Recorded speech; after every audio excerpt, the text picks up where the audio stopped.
So I'm currently being kicked off the bed because he decides to sleep like this. I really don't know.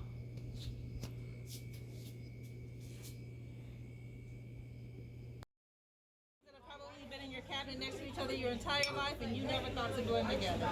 Well, now you will. You're going to pull that hot chicken apart, dip it in that sauce, and your life will be changed forever. Well, I have a feeling he's probably going to add more sweet than the hot sauce. You can, because what I put on there, just drown it out and it'll completely get rid of the hot. I like the spicy. Yeah, I told you. All right.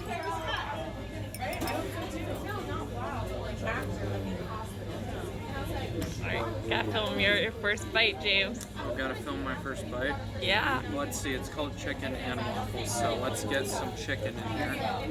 I'm already liking the chicken. Wow.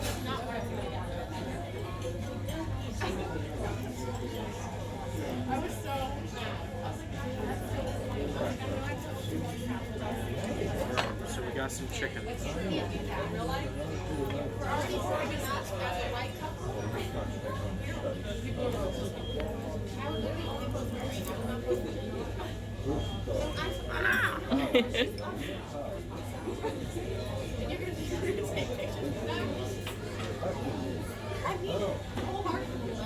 That is interesting.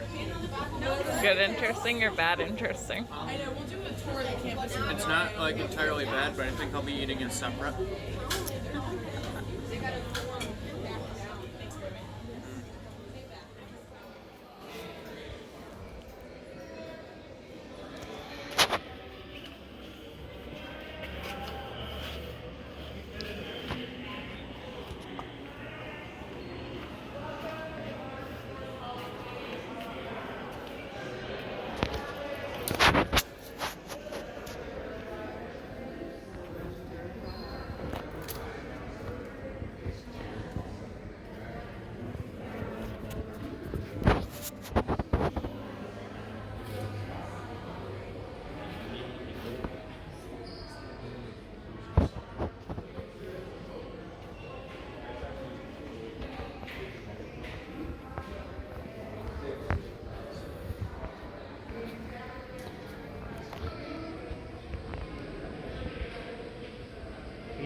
So there, we have the original fabulous Hudson Hornet.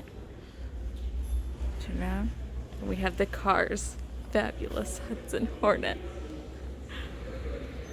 This is so cool.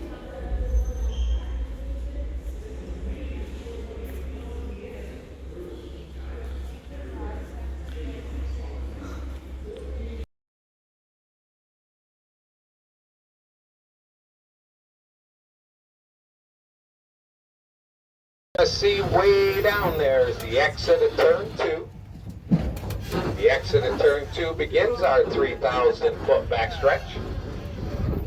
Just to your left right here, you see a little jog in the track. That's called the bus stop. That's what it's called on TV. It's a chicane, which means it's just a little jog in the track and some extra turns when we incorporate our infield road course with the super speedway to give us a 3.61 mile road course.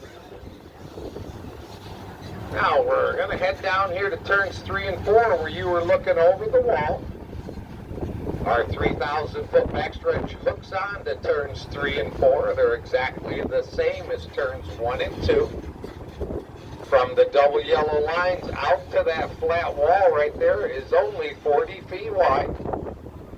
The banking is 31 degrees. And you wonder how these cars get coming down that backstretch over 200 miles an hour. They'll start beating together side by side, 2 wide, 3 wide, and yep, every once in a while someone tries 4 wide. Well, 4 wide is the reason why there's so many dents in that wall up there. That wall above your head that says Daytona here coming up is what's known as the safer barrier. SAFER stands for Steel and Foam Energy Reduction System. That wall is hollow steel welded together in sections. It's held to the outside concrete wall by straps.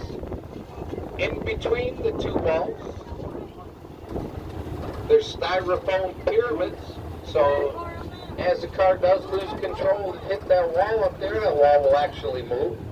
It'll compress the styrofoam pyramids and absorb a lot of the energy from an accident.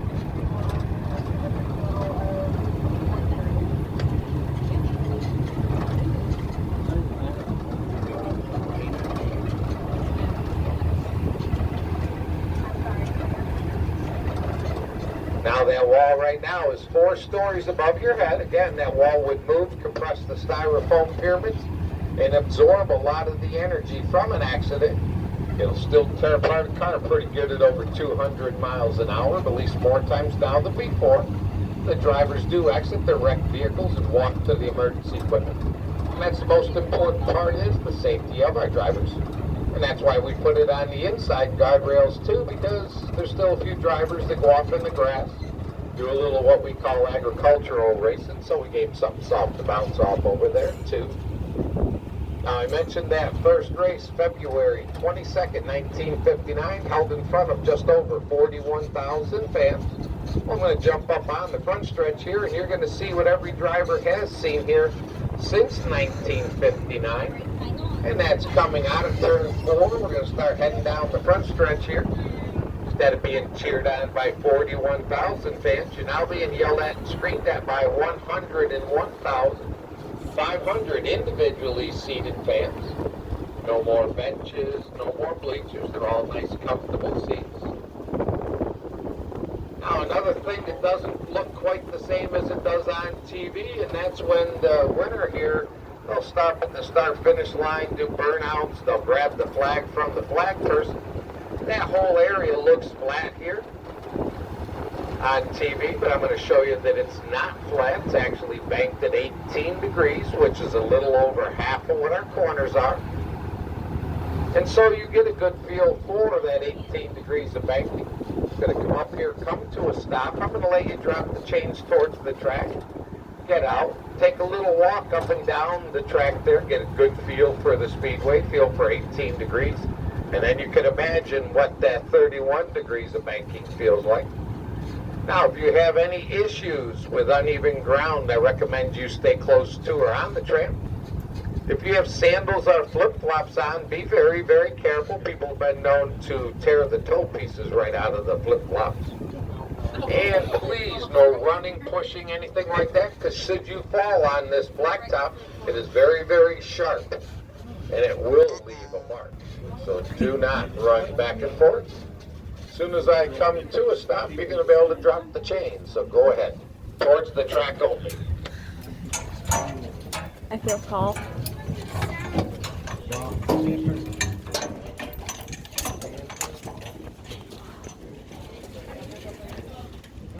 Hey, it's like the roads in New York.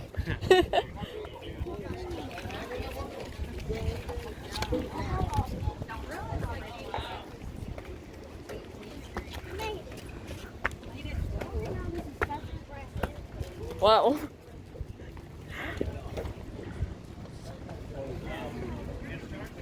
Heading down pit road here at 55 miles an hour. You have to lock up your brakes and slide into that little pit stall to your right.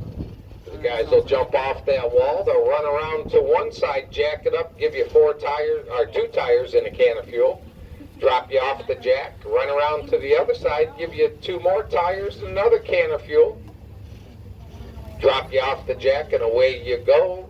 And that whole process for 4 tires and 22 gallons of fuel only took them about 12 and a half to 14 seconds is all it takes. It's pretty quick. Now the building coming up to your right, the Chevrolet building, that's the original Victory Lane here. That's one of 2 buildings that are left standing that survived the 2004 hurricanes here. Back in 2004, Mother Nature sent 4 hurricanes right through the center of Florida. Knocked down or damaged every building we had here in our infield. Wow. Now we're going to go underneath this nice Rolex arch here. There's 8 Rolex clocks above your head. We use that for timing for the Rolex 24-hour race in January. So the original Victory Lane to your right, the new Victory Lane to your left. They got some kind of function going on in there, so they said keep moving along and go on into the fan zone. So that's what I'm going to do. We can look at a lot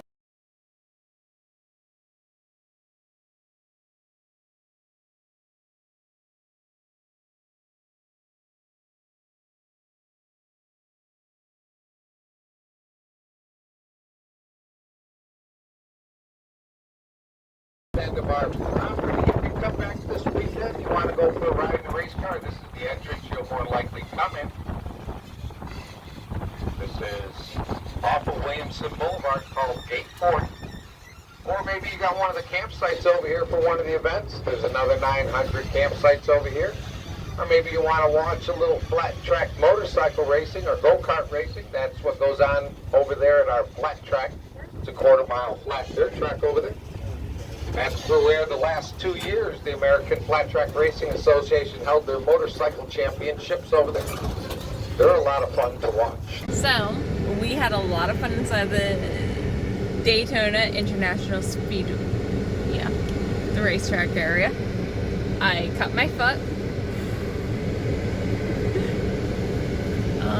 And we're probably just gonna get something to eat, head to the beach, but this will probably be the last video of the day unless something cool happens. Anything you want to say? Buy this first aid kit. It's on Amazon. It's like $10-15. It's like awesome. Ignore. Well, what do you expect driving for 1,200 miles? Oh yeah, we gotta get gas. Yeah. Figured we'd go somewhere to eat, then head back to the hotel for a bit, and head back out to the ocean.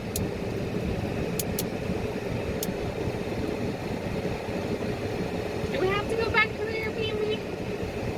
You're the one that said she wanted to enjoy the AC. I'm just going. Yeah, but now I got AC in the car.